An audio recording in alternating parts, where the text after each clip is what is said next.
Hello everyone, I'm Jack Fisher and welcome to my world. And from that world, I present to you another one of my comic book gems. Now, of all the gems I've shared thus far, some carry more weight than others. Some are just exceptionally well written, some have incredible moments brought to life with stunning art, and some are just plain fun. There's always a place for that. But this particular comic book gem happens to be a personal favorite of mine. It's a comic that I often find myself rereading, like comfort food or a favorite movie. And no matter how many times I reread it, I still appreciate it just as much as I did when it first came out. Those kind of comic gems are special to me.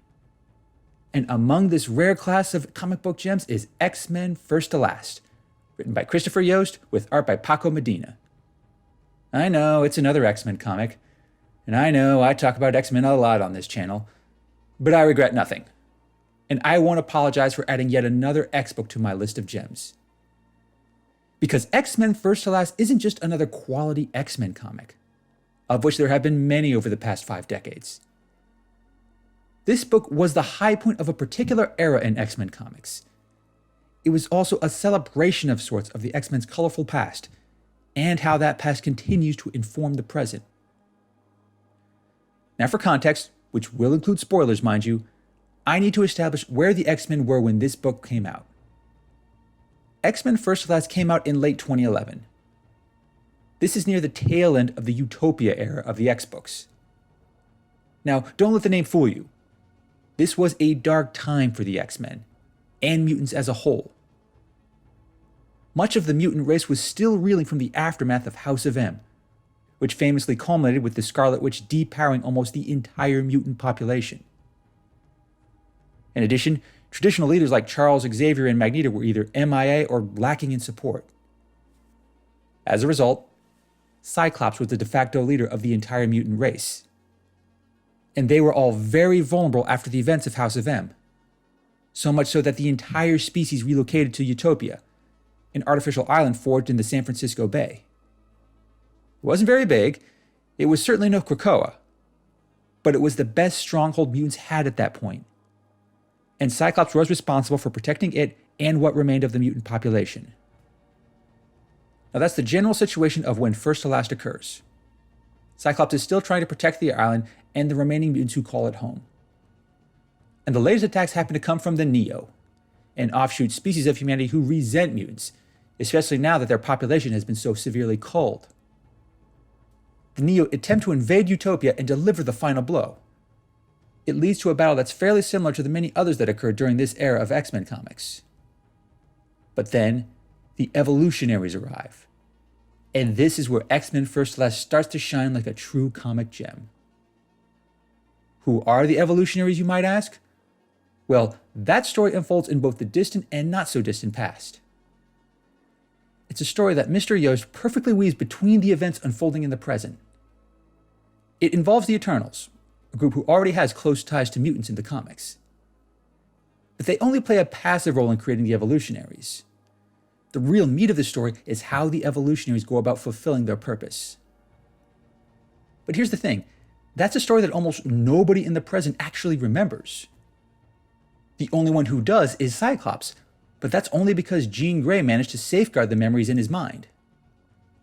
The details of that memory play out in a series of flashbacks that take us back to the original 5 era of X-Men, classic uniforms and all.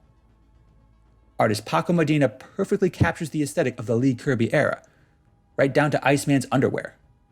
And trust me, that attention to detail matters to X-Men fans. It helps that the events that unfold in the past feel more impactful in the present.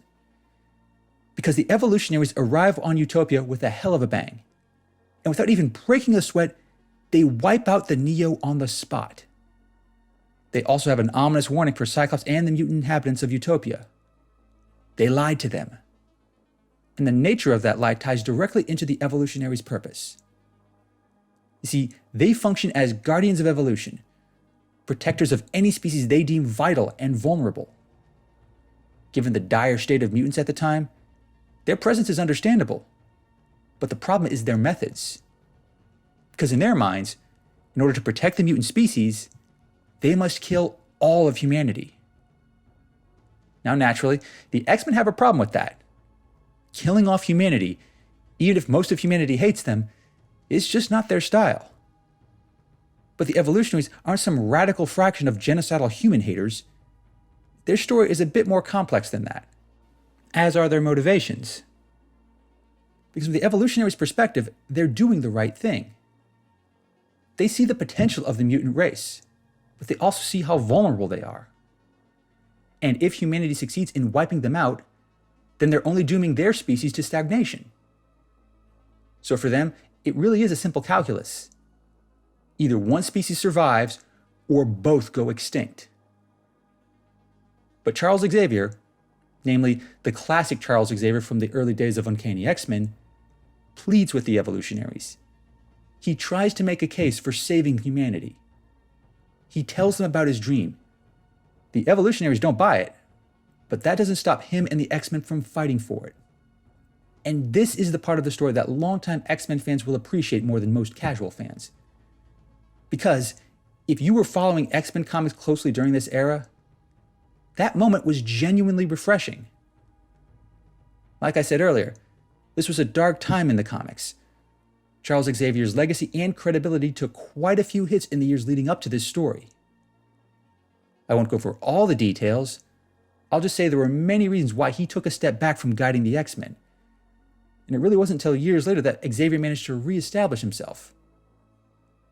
But in X-Men First to Last, those complications didn't matter. We all got a brief reminder of Charles Xavier at his best. And he had to be at his best in order to counter the Evolutionaries. Because once they got Magneto involved, things only got messier. While all that is unfolding in the past, the present only becomes more complicated. Cyclops now has to piece together the memories Jean preserved for him, and he has to do this while the Evolutionaries set out to kill him. Remember, he is the de facto leader of mutants at this time, and the Evolutionaries have deemed him unfit to lead. They see the current state of the mutant race. Compared to what it was during the days of the original 5 X-Men, it's not much of an improvement. If anything, the Evolutionaries realize they must work with much more urgency.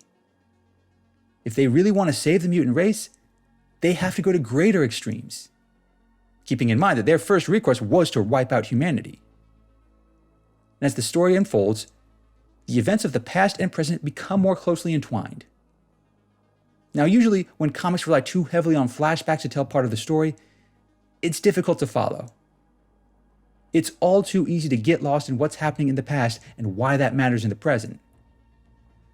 But at no point in X-Men First to Last does it get too difficult to follow.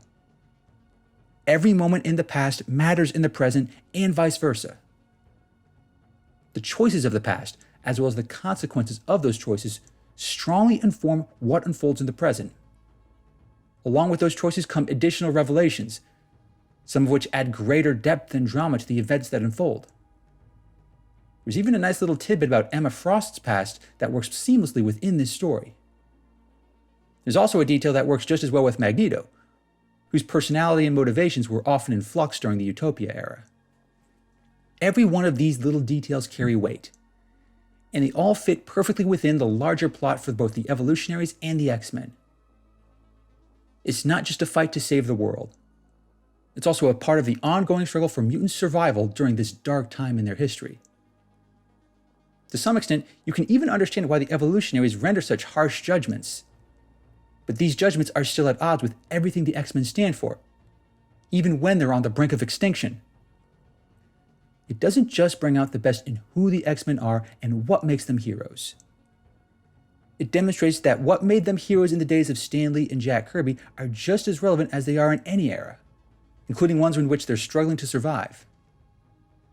There's just so much more I could say about X-Men First to Last. It has so many amazing moments in the past and the present. Moments that perfectly highlight what makes these characters so great. And the ending, which I won't spoil, is just a perfect culmination of all those moments.